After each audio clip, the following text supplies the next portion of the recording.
Isang mapayapang araw sa iyo. Welcome sa One Mission Gospel, isang pag-aaral mula sa magandang balita ni Kristo. Tara na at simulan na natin ang pag-aaral ngayon. Bahagi 3. Ang misyon ng Diyos at ang ating pakikilahok. Pag-unawa sa pakikipagtulungan sa Diyos, tawag, at ang misyon ng langit dito sa lupa. At ang lahat ng bagay ay buhat sa Diyos, na tayo'y pinagkasundo sa Kanya sa pamamagitan ni Hesukristo, at sa atin ipinagkatiwala ang ministeryo ng pagkakasundo. Ikalawang mga taga-Korinto Kapitulo 5 versikulo 18, KJV. Isa sa pinakakahanga-hangang katotohanan sa kasulatan ay ang pagpili ng Diyos na isali ang mga karaniwang tao sa kanyang mga dakilang layunin. Ang Diyos ay may taglay na lahat ng kapangyarihan.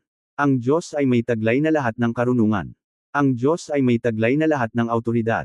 Hindi niya kailangan ng kakayahan ng tao upang maisakatuparan ang kanyang kalooban.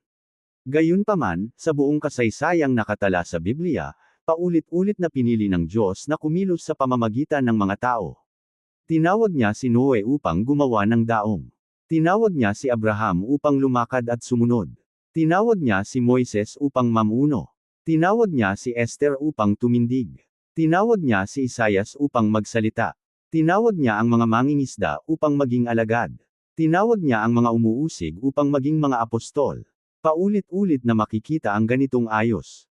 Ang Diyos ang nagsisimula. Ang tao ay tumutugon. Ang Diyos ay kumikilos sa pamamagitan ng buhay na nagpasakop sa Kanya.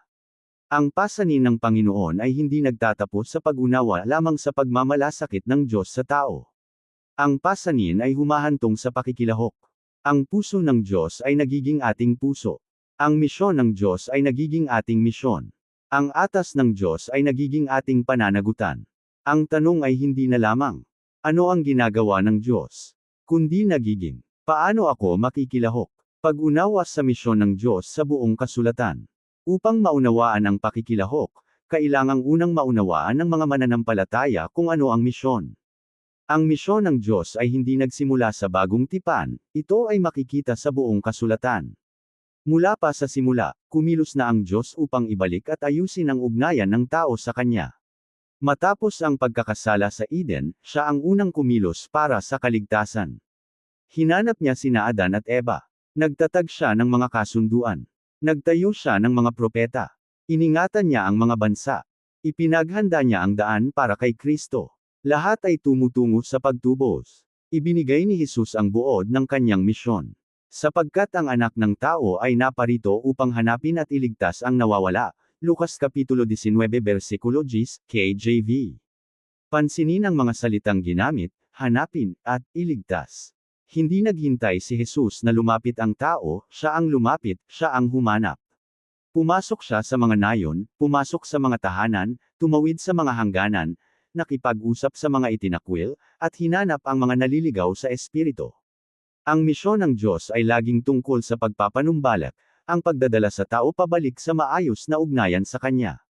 Ang dakilang utos, ang misyon ng langit. Matapos ang kanyang pagkabuhay na muli, nagbigay si Jesus ng malinaw na utos.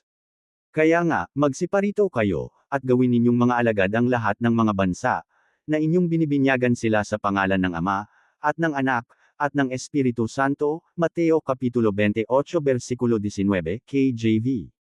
Ang bahaging ito ay kilala bilang ang dakilang utos.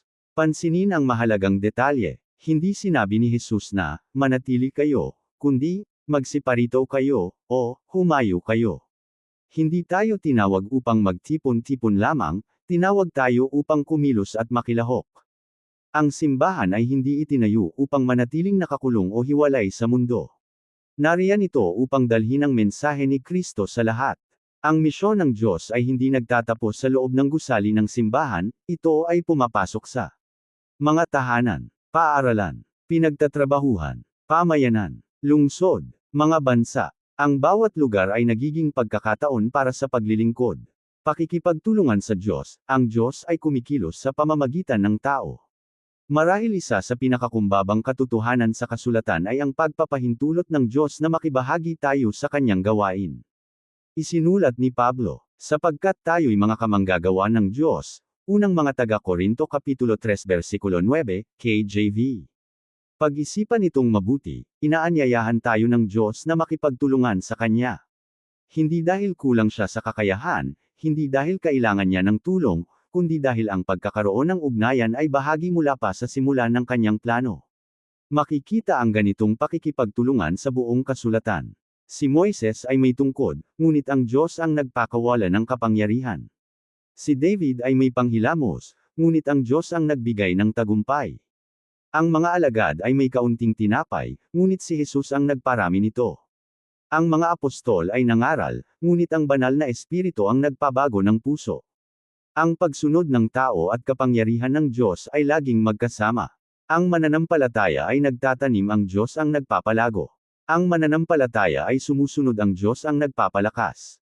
Ang mananampalataya ay humahayo, ang Diyos ang kumikilos. Ang ganitong ugnayan ay nag-iingat sa atin sa dalawang panganib. Isa, panganib ng pagmamataas. Hindi maaaring angkinan ng tao ang papuri para sa gawa ng Diyos.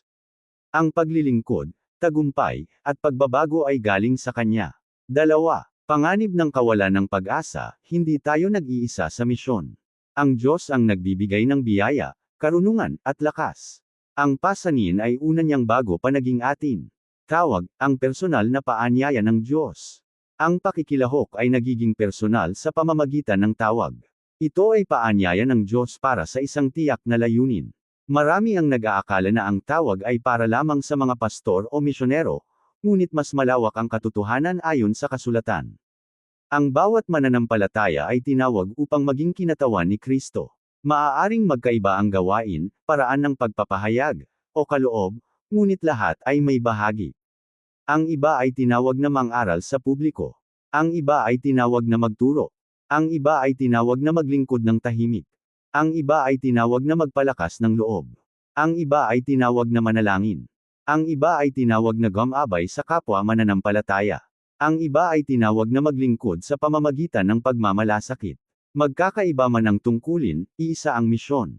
Ang katawan ni Kristo ay gumagana sa pamamagitan ng pagkakaisa habang iginagalang ang pagkakaiba-iba ng bawat isa.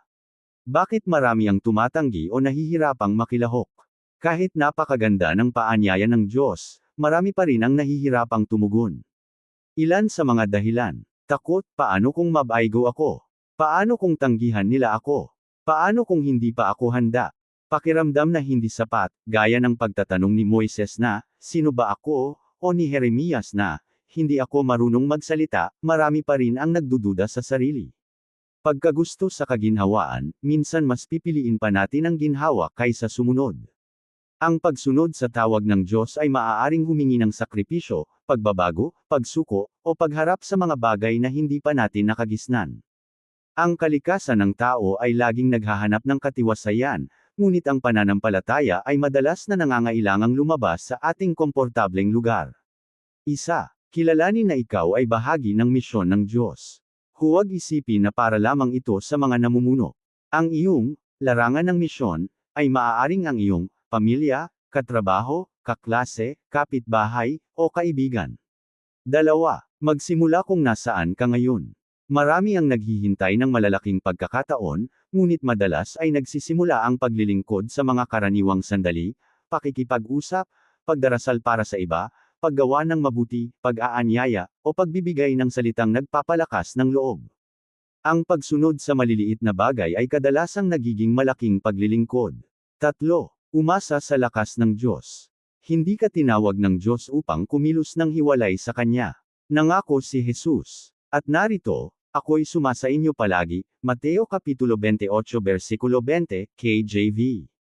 Ang presensya ng Diyos ang ating katiyakan. Mga aral mula sa bahagi 3. Ang misyon ng Diyos ay laging nakasentro sa pagtubos at pagpapanumbalik ng tao. Dumating si Jesus upang hanapin at iligtas ang nawawala. Ang dakilang utos ay paanyaya sa bawat mananampalataya na makilahok. Ang Diyos ay kumikilos kasabay ng ating pagsunod. Ang bawat mananampalataya ay may tungkulin sa misyon ng Diyos. Ang takot at paghahangad ng kaginhawaan ay madalas na humahadlang sa pagsunod.